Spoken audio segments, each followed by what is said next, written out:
Bom dia a todos, à mesa, plenário. Eu tinha um texto para ler, mas eu vou abrir mão e vou confrontar algumas discordâncias que eu tenho do que a mesa tem falado. Vou até abrir mão do textinho aqui. Bom, doutor Cláudio Fonteles fala... Bom, sou Maria Eliana de Castro, sou irmã de desaparecido político na guerrilha do Araguaia, do qual o corpo ainda não tivemos o prazer de enterrar e fazer uma solenidade, porque somos católicos, nossa família. E é com grande tristeza que eu não sei, no caso da Comissão da Verdade, qual a verdade que realmente ela quer ouvir.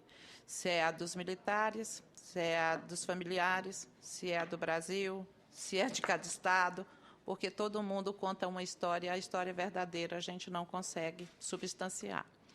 Bom, uma opinião pessoal minha.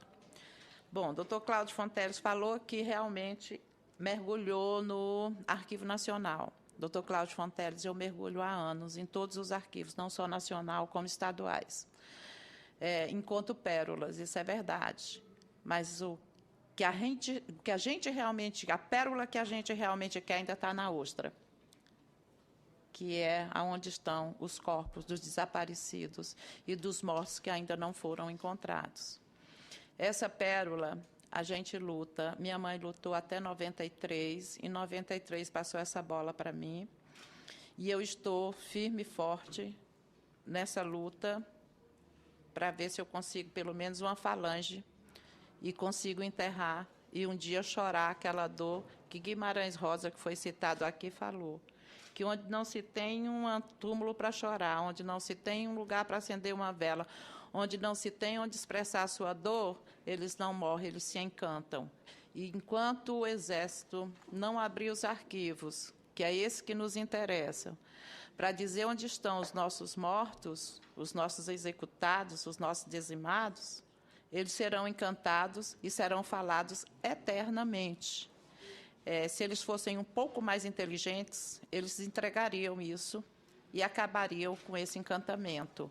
Cada um sossegaria na sua dor, mas, infelizmente, a capacidade de humanidade não chega muito perto. Mas tudo bem.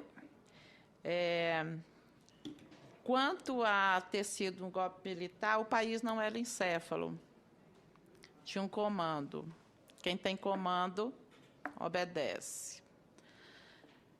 Tenho ido muito à região do Araguaia, onde o doutor Aurélio também muitas vezes está presente, e é uma tristeza você ver que toda a luta desse pessoal que foi para a zona rural, para a zona camponesa, tentar uma melhoria qualquer, nada mudou.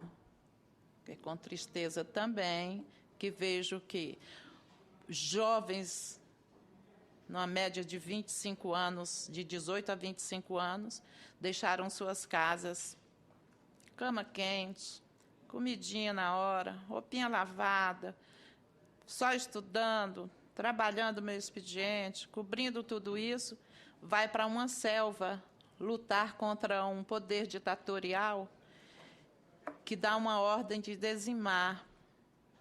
E outro dia, numa reunião, o ministro da Defesa falou que guerra é guerra. Não, ali não foi guerra. Guerra tem ética. Guerra dá direito à retirada de seus mortos. Eles não nos deram esse direito. Os familiares não tiveram esse direito. Até hoje, nós lutamos para adquirir pelo menos uma falange para chorar nossa dor em um túmulo. E isso eles não nos deram o direito. Então, não foi uma guerra, foi um genocídio, uma execução sumária de jovens capacitados que, na época, deram suas vidas. Outra discordância que eu tenho com a Comissão da Verdade é que eu ouvi de um dos componentes que o interessante era escrever sobre vultos. Espera aí. Cadê o Zé da Silvas, que tombaram para que o vulto tivesse o nome? Cadê eles? Onde estão esses nomes? Por que é tão interessante um nome mais alto porque teve um comando, mas ele só teve um comando porque os da Silva estavam lá para serem comandados. Tive muita raiva na hora, confrontei, fiquei de uma tristeza profunda. Meu irmão não era o Zé da Silva, como também não era o irmão da Iara, como também não eram os irmãos, os filhos de todas as famílias. Eles eram lutadores que tinham ideais fortíssimos, consciência política altíssima, e tombaram para que hoje uma comissão que foi imposta, porque só existe porque foi imposta, diga que são o interessante estão ter o nome dos vultos. É uma discordância pessoal, acredito que a maioria dos familiares também tem essa opinião, mas eu estou dando uma opinião exatamente minha. Bom, como eu estava presa a um texto e terminei falando por conta, deixa eu só dizer que a tortura é comum em nosso país desde sempre. Essa prática nefasta verdadeira herança maldita trazida pelos portugueses, educados no método da dita Sagrada Inquisição. Permanece até hoje, passando por colônia, império, independência, república, ditaduras e imperfeito Estado de Direito, com um governo de todos os tipos. Isso é uma citação que eu digo de Maria Vitória Mesquita Benevides Soares, que é professora e socióloga. Fazendo parte do contexto da ditadura do Cone Sul, o Brasil iniciou seu processo em 64 e terminou em 85.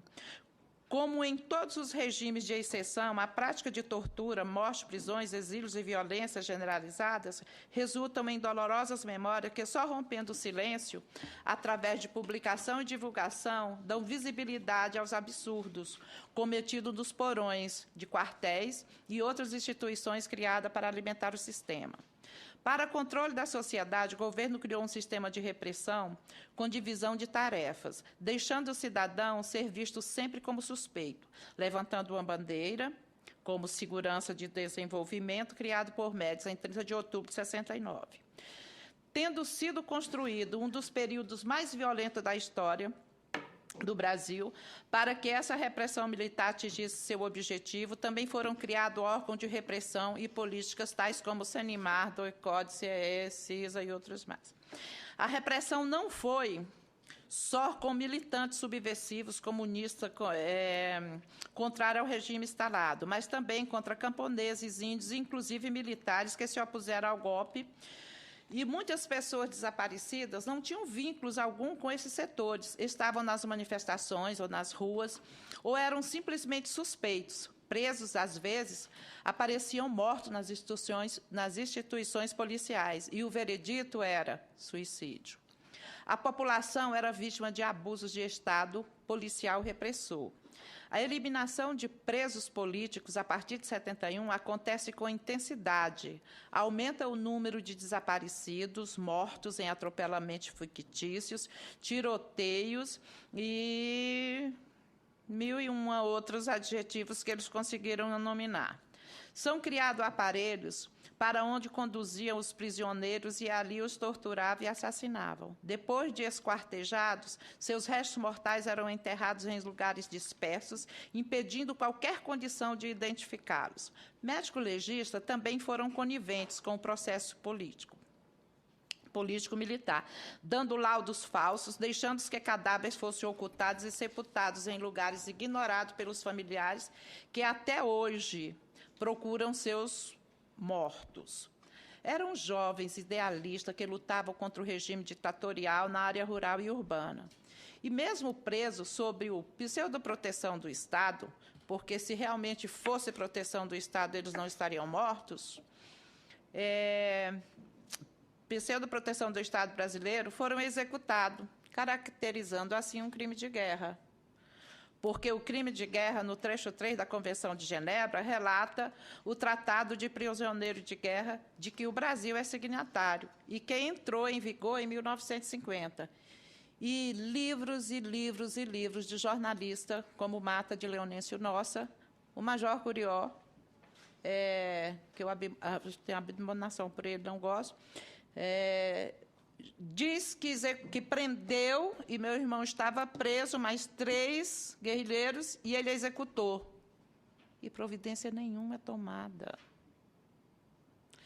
Você confessa um assassinato, uma execução sumária, ele ainda fala, deu um tiro no peito de Raul, está lá. Aquilo ali é o diário dele. Se ele é psicopata, louco, doido, não tenho culpa disso, ele disse lá. Estava preso Simão, Raul e outro. Dei um tiro no peito de Raul. Se ele estava sob a proteção do Estado, isso é um crime de guerra. Mas o Brasil não toma nenhuma providência, o Estado brasileiro. A Declaração Universal de Direitos Humanos, assinada em 48, e da qual o Brasil faz parte, combina com a nossa Constituição de 88. Em algum dos seus artigos, como prevê o artigo 5, ninguém será submetido à tortura, nem a tratado desumano ou degradante. É previsto também que é livre a manifestação de pensamento, e a casa é asilo inviolável do indivíduo. A nossa foi violada N vezes. Nas práticas de tortura, os instrumentos mais usados eram o pau de arara, o choque elétrico, o telefone, afogamento na cauda da verdade, Junei deve conhecer todos esses, mamadeira de subversivo, balé do pedregulho, afogamento do capuz e massagem. Herança da ditadura de 64 a 85, a polícia contabiliza uma triste estatística de massacres e chacinas, invasões, sequestros e desaparecimentos. Em abril, no Rio de Janeiro, a cidade lembrou os 10 anos da chacina de Borel, em que jovens mortos no Morro da Tijuca por policiais militares. A chacina de Vigário Geral completa 20 anos, agora dia 29 de agosto. Em 93, um grupo de extermínio formado por 36 policiais entrou na comunidade, arrombaram casas e deixaram 21 mortos. O número de vítimas deixou de ser maior quando, em 2005, ocorreu o massacre que ficou conhecido como a Chacina da Baixada. Foram 29 pessoas mortas por policiais militares no município de Queimados, em Nova Iguaçu. Um mês após o episódio, desse mesmo ano, na Maré, completou-se 20 anos da chacina da Candelária, ocorrida em 23 de julho. Nesse triste episódio, 8 sem-tetos, 6 menores foram assassinados por policiais militares.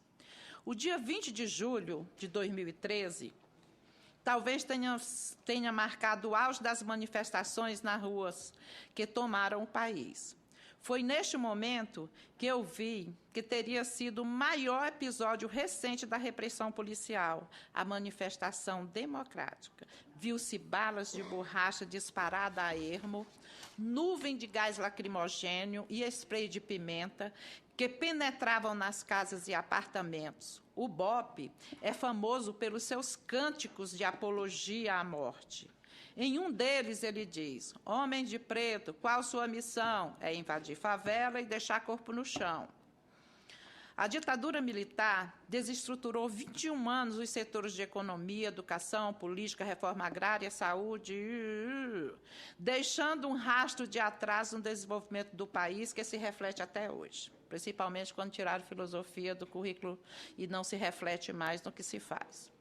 A sociedade que contempla com indiferença esse espetáculo está minada pela base. Em resumo, o direito de impor castigos corporais, outorgados a um sobre o outro, é uma das pragas da sociedade, um dos meios mais poderosos para aniquilar nela todo o germe de civilização e a base completa para a sua dissolução.